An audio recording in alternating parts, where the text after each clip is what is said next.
Thank you for purchasing this video cassette. Tommy Armour shows you how to play your best golf. This presentation with Tommy Armour was produced in 1954 and was designed to be used in conjunction with his book, Tommy Armour Shows You How to Play Your Best Golf All the Time. To this day, it is considered to be the all-time best-selling book of golf instruction, with over 750,000 copies in print. It's estimated that over 3 million people have read this book, and many of the great golf professionals are included in this number. The book is included with this cassette, and using the two together should enable you to improve your golf score by 3 to 5 strokes. This program is divided into 3 segments: the grip and stance, the swing, and the short game. At the end of each segment, we will tell you which pages of the book to refer to for further instruction.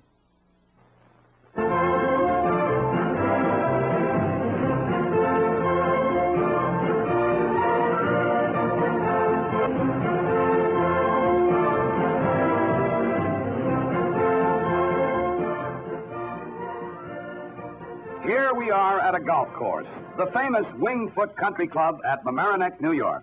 A very logical place to begin a golf picture.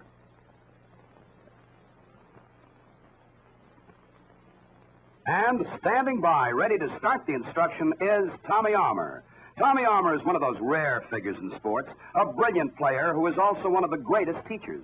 As a player, he won the U.S. Open, the British Open, the PGA, and most of the other big tournaments. And as a teacher, he has tutored some of the world's best golfers, and also some of the worst. But now it's your turn. The principal thing in golf is hitting a golf ball with a club. So we'll start with the club and the hands and the grip of the hands on the club.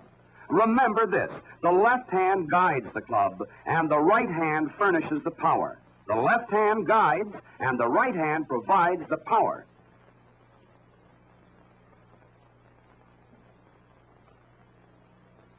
Let's see how this grip is put together. First, the left hand, the guide hand. The club is placed along the base of the fingers, like this. A common error is to put the shaft across the palm of the hand. The proper position is across the base of the fingers. This position enables the fingers, when they close, to grip the club shaft very firmly. The principal points of pressure in the left hand are shown by the spots on the glove.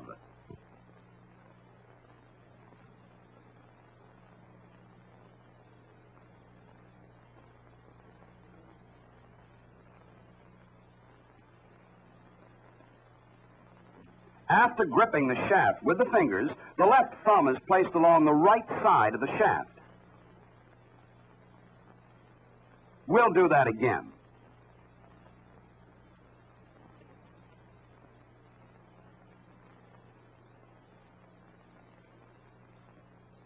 That doesn't mean here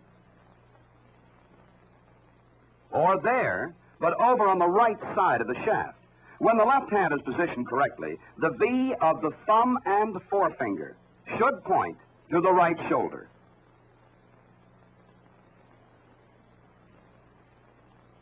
Remember, the function of the left hand is to guide the club head back to the ball during the swing, but you can't bring it back accurately unless the left hand grip is secure.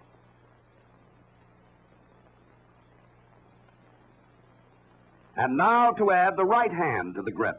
The left thumb fits snugly under the right thumb.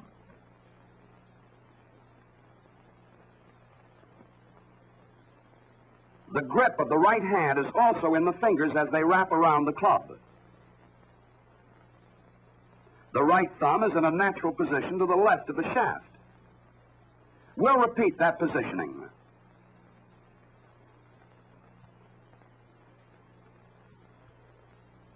Both hands are fitted together compactly so that they can work together. Not apart like this, but compactly together. The pressure of the right hand grip is about 1/2 that of the left hand. In this grip, the little finger of the right hand overlaps. It can rest on top of the left forefinger, as Tommy does it, or curl around the exposed knuckle. Both methods are used. Suit yourself.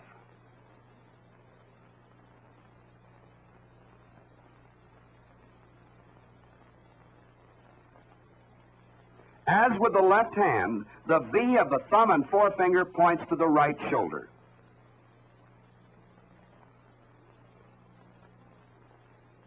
The real key to the power of the right hand is in the thumb and forefinger combination.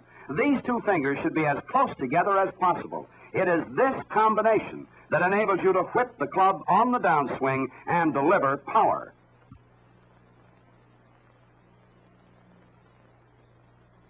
The grip of the left hand encounters its most crucial test at the top of the backswing. If the left hand grip loosens like this, then it is almost impossible to regain control of the club and bring it back to the ball correctly. Don't let this happen. Putting the club shaft along the base of the fingers will make it easier for the fingers to remain closed. Now, this position may feel fine, but you'll get a tighter grip here.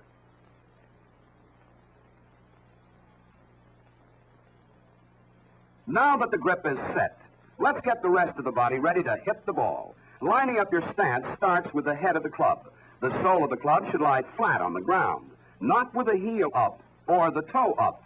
Flat is correct. You should have this relaxed, upright stance, not bent over with the toe of the club up or too stiff with the heel of the club up. If you can't assume a proper stance and still keep the sole of the club flat on the ground, then consult your pro about getting a club of different design. Do not use a stiff stance. But as you see here, be comfortably upright with the knees flexed a bit. Bending the elbows will curtail the sweep of your swing and consequently cut down on power. The stance should be as upright as is comfortable for you. And now for the position of the feet. Assuming that the arrow points in the direction that the ball is supposed to go, we can illustrate the three basic positions of the feet. Here is the closed stance. The right foot is a few inches back from the line of flight with the toe turned slightly to the right. The square stance, the toes parallel with the line of flight.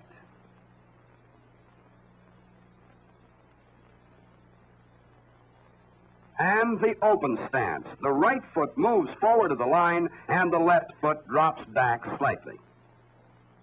Let's go over those stances again. The closed stance, right foot back. The square, toes parallel. And the open stance, right foot forward. The function of the stance is to control the amount of body turn. The closed stance used here by Tommy allows the greatest amount of body turn and therefore generates much more power in the swing. The open stance, on the other hand, tends to limit body turn and power. However, it also allows the least amount of body sway and therefore helps obtain a more accurate hit.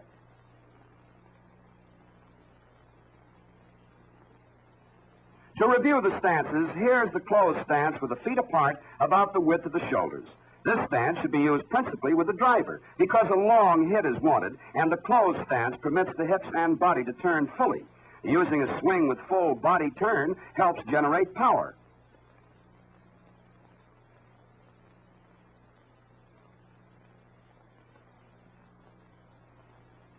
Here are the feet only slightly closer together in a square stance. This is used with the longer hitting irons, like the 3 or 4 iron, when a big swing for distance is still needed. This stance allows more accuracy than the closed stance.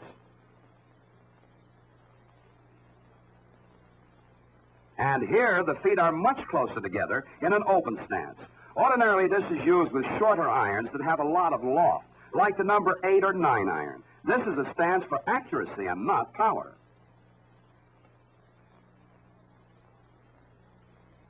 There is also the problem of the position of the ball in relationship to the feet. Here's the ball position in a line off the left heel. When placed here, the ball will tend to go high when hit. Not so high if centered between the feet. And here in a line off the right heel, the lowest line of flight. Low, higher, highest. Remember, even though the same club is used, the closer the ball is to the left foot, the higher it will travel. low, higher, highest. Now you are ready to use the fundamentals of grip and stance in order to swing away.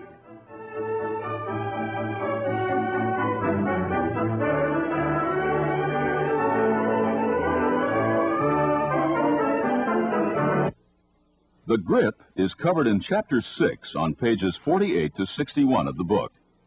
Pay particular attention to page 50 and the illustration showing how the left hand grips the club. The illustration on page 58 shows the right hand grip.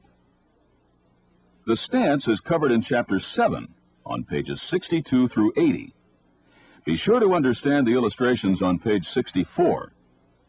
Also, note on pages 69 through 71 the proper way to hit an iron shot.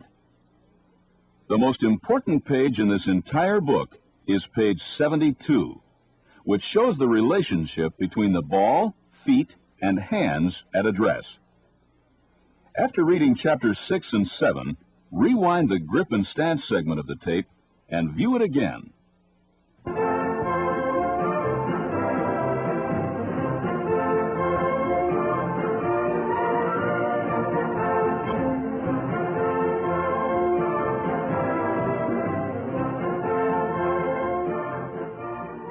Here's Tommy Armour showing you the kind of swing that is the goal of every would-be golfer. Let's examine what happens in a good swing. Tommy will hit toward the tree so that we can see the flight of the ball. For purposes of analysis, we can divide the swing into two parts: the backswing and the downswing.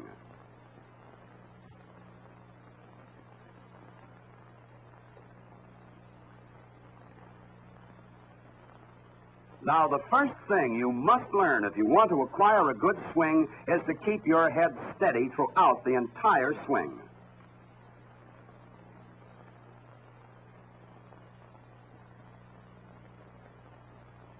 Keeping the head steady maintains balance and also helps to bring the club head back to the ball with correct alignment.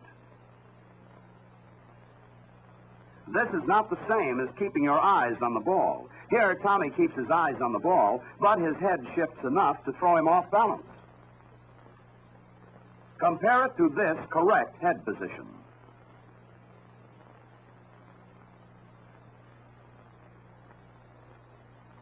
Keep the head steady throughout for balance. The hips, on the other hand, must be loose and free for turning. It is principally the hips that turn the body in both the backswing and the downswing. Watch the loose hip action here.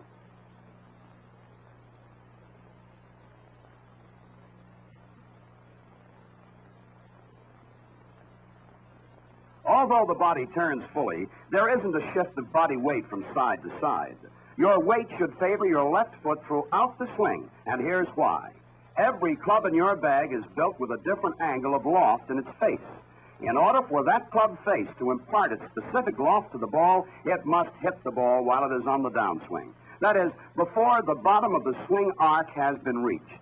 Having your weight more on the left foot helps ensure that the ball will be hit on the downswing and that the club face will work on the ball.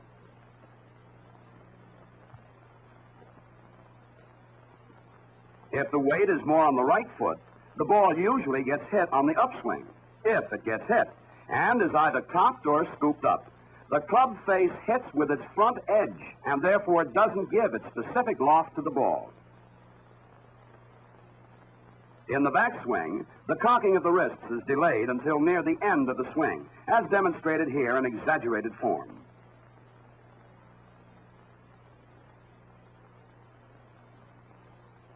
The movement of the left knee is a reliable index of the footwork that has accompanied the backswing.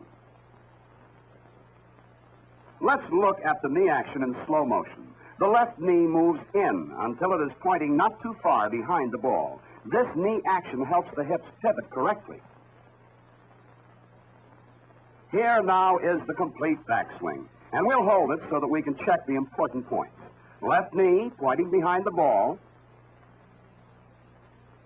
weight favoring the left foot, Full turn of the hips and shoulders. Head has remained steady, wrists cocked, and the grip is still secure, especially the left hand. We're ready now to move on to the second half of the swing, the downswing. Okay, Tommy.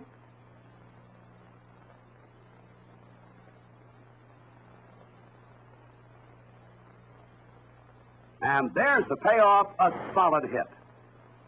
Keeping the head steady must be stressed again. Without that steady hub to pivot around, nothing else can be made to work.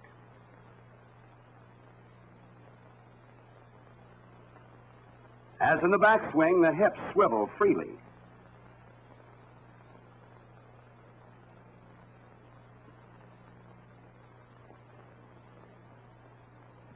The knees, too, must work during both parts of the swing. Left knee in on the backswing, right knee in on the downswing.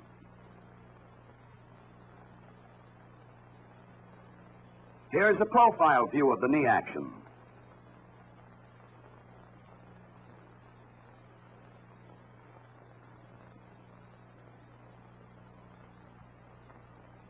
Put it all together, and it comes out like this.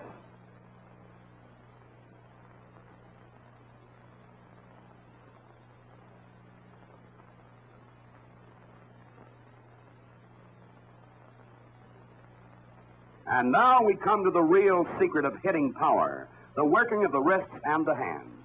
The backswing must set up the proper conditions, the left arm straight and the wrists cocked back.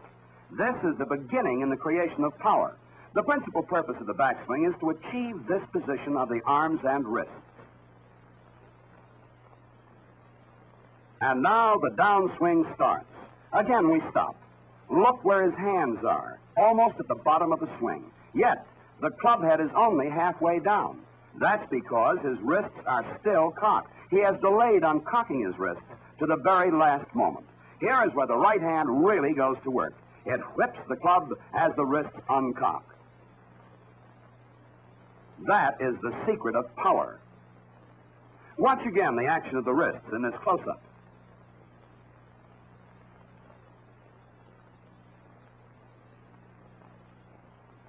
There it is, the hands almost at the bottom of the swing, and the wrists are still cocked. And the strength of that whipping action comes from the right thumb and forefinger combination. The final result of all those elements put together is this well-grooved swing.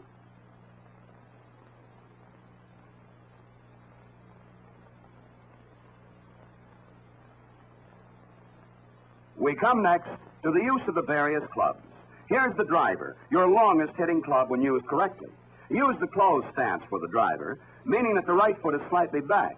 The ball is opposite the left heel line. The hands are slightly behind the ball, and the weight of the body a little more on the right foot.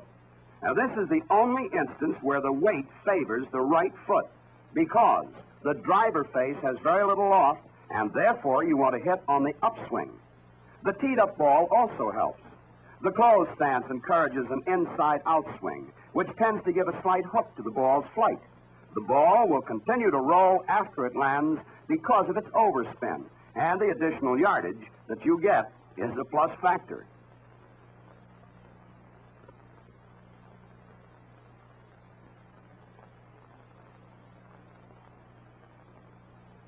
A club almost like the driver, but with a little more loft, is the brassy or number 2 wood. Because it gets the ball a little higher into the air, the brassy should be used when hitting with the wind.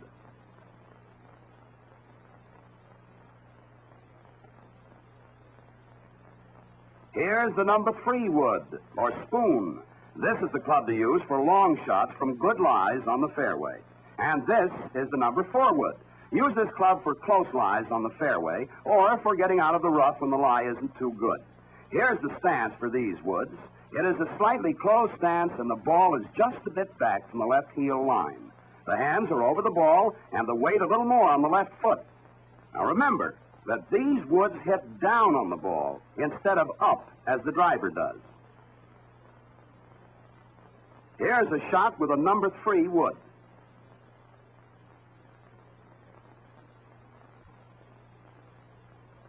Now we come to the irons.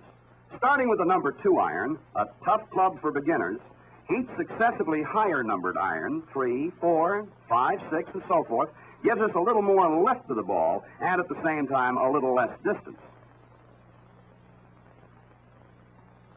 When hitting with the irons, here's the stance. It is square. The feet are a little closer together than they were for wood clubs. On a good lie, the ball is usually equidistant between the feet. The hands are ahead of the ball and the weight slightly more on the left foot. Here's Tommy hitting with a 4-iron as seen in slow motion. When you have mastered this swing for power, you will be ready to study the swing for accuracy, the short game.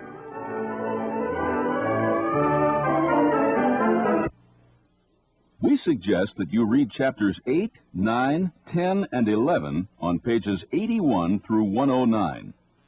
Also, note the illustrations shown on pages 84 and 85, which concern the knees and the movement of the hips on the backswing. The illustrations on pages 88 and 89 show the correct knee action on the downswing. Pages 91 to 93 cover a very important part called waggle. Waggle gives momentum to your swing.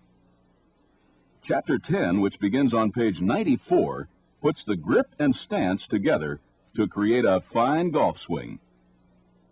Chapter 11, on pages 103 through 108, covers the pause at the top of the swing.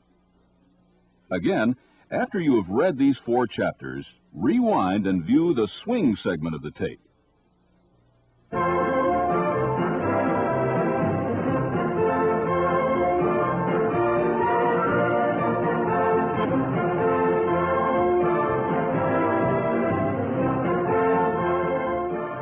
The short game in golf. Those instances when we want accuracy rather than power. Here's a short hole getting the Tommy Armour treatment. He uses an 8-iron for this shot.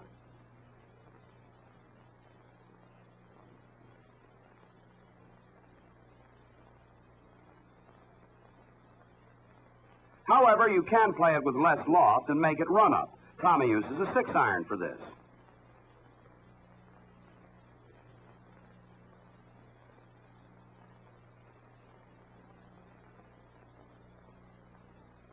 The stance is subject to constant adjustment. Here's the stance for a full backswing. But as your lie gets closer to the cup, the feet come closer together, the backswing is not as full, and the position of the ball moves in closer and back toward the right foot. The stance becomes more open, the grip goes lower on the club, and the backswing is shortened. Finally, the shot is played principally with the arms and hands and with very little body action.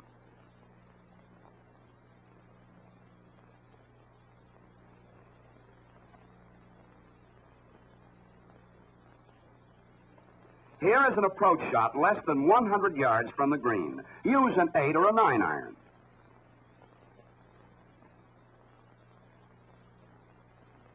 This is the kind of accuracy that saves strokes. Again, you might not want to loft the shot, but run it up. Tommy uses the 6-iron.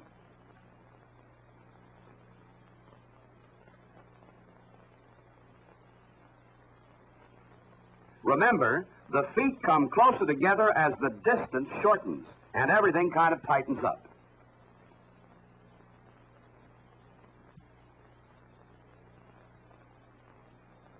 At this point of play, there are no second chances to make up lost yardage. A bad hit means a lost stroke. For that shot, don't rotate your wrists. Do it this way.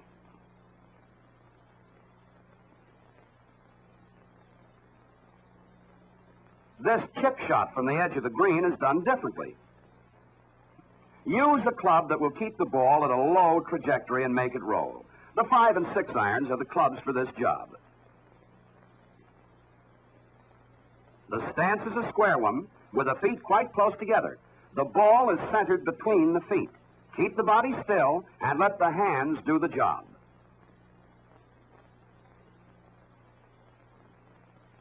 That, my friends, is chipping. The short shot pitched over a bunker is one of the most important stroke-saving shots in the game.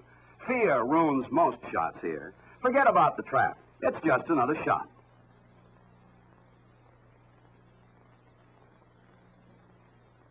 Simple, isn't it? This shot is usually played with a 9-iron or a flanged niblick, commonly called a wedge. The shot is played from an open stance with the feet close together. The hand should be well in front of the ball and the weight definitely on the left foot. Your weight must not shift during the shot. Watch it in slow motion. Take more backswing than you think you may need.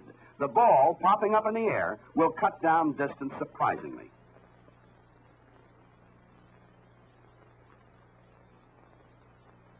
Hit these short ones firmly and crisply. Here's another bunker shot.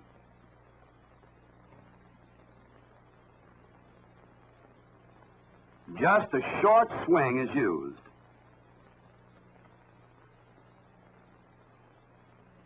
The average golfer may get into difficult places.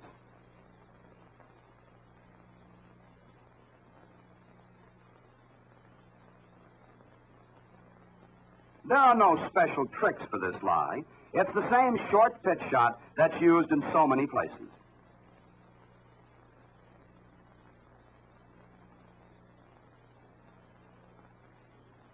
And remember, your weight mainly on the left foot and keep it there. The outside-in hit will give backspin to the ball and make it stick on the green.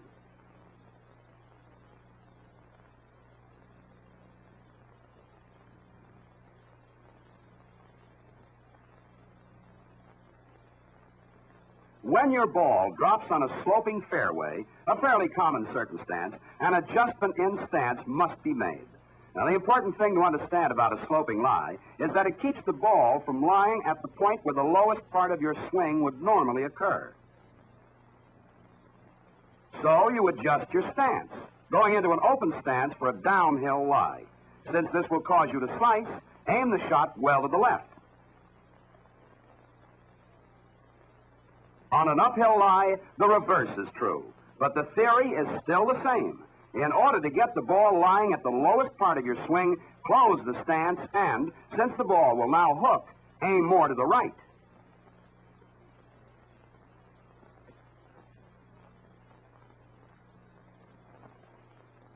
And now we come to the dreaded nemesis of the average player, the sand trap. But don't let it throw you. It's not that tough if you know what you're doing.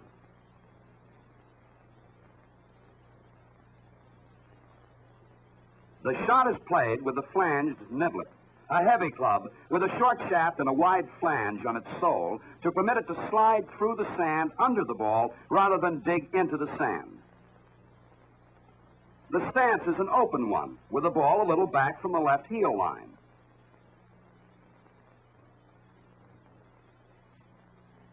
The feet should be flat and solid on the sand. In the address, the club head is not allowed to touch the sand.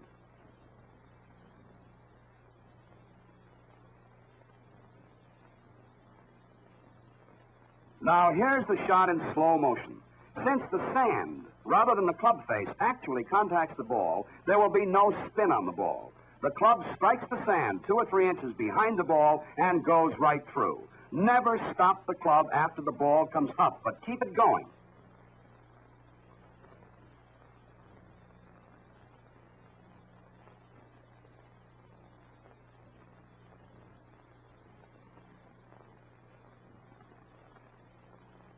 When the shot to be played is close to the side of the bunker and a sharp rise of the ball is required, then the shot should be played off the left foot, like this.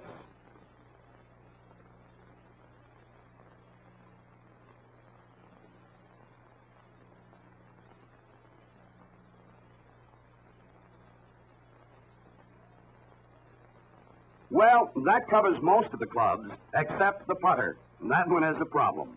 The designated par for any golf course allows half of its strokes for putting, yet there is no universally accepted putting method. Here are some putting stances frequently used. Feet close together, a slightly wider stance, the club centered like a pendulum, weight definitely on the left foot, the right foot forward. And as for putting grips, some golfers prefer the reverse overlap or variations of it in order to get better right-hand control of the club. Others keep the same grip for the putter that they use with the other clubs. Some have even tried putting one-handed. Your pro can show you a dozen variations to choose from.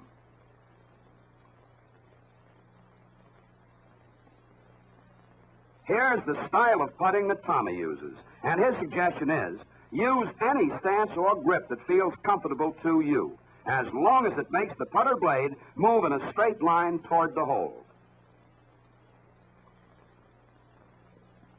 Learn to gauge the distance accurately. Don't baby the ball. Hit it with confidence. Remember, regardless of what your stance or grip is, the putter blade should move in a straight line toward the hole. And above all, keep your head perfectly still. Try practicing your putting like this. Place 4 balls 2 feet away from the cup. After putting them in, move the balls increasingly further away until you miss, and then start all over again. So, thanks to Tommy Armour for teaching us to play your best golf.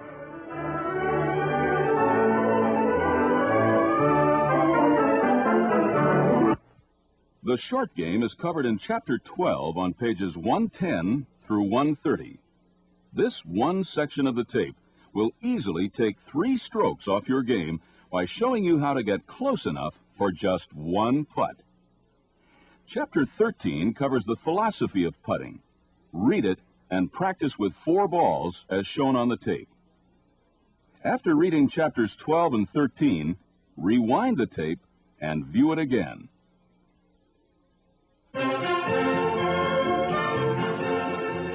By the combination of reading the Tommy Armour book, viewing the tape, and practicing, you should be able to improve your golf game by 3 to 5 strokes. Thank you for watching, and good golfing to you.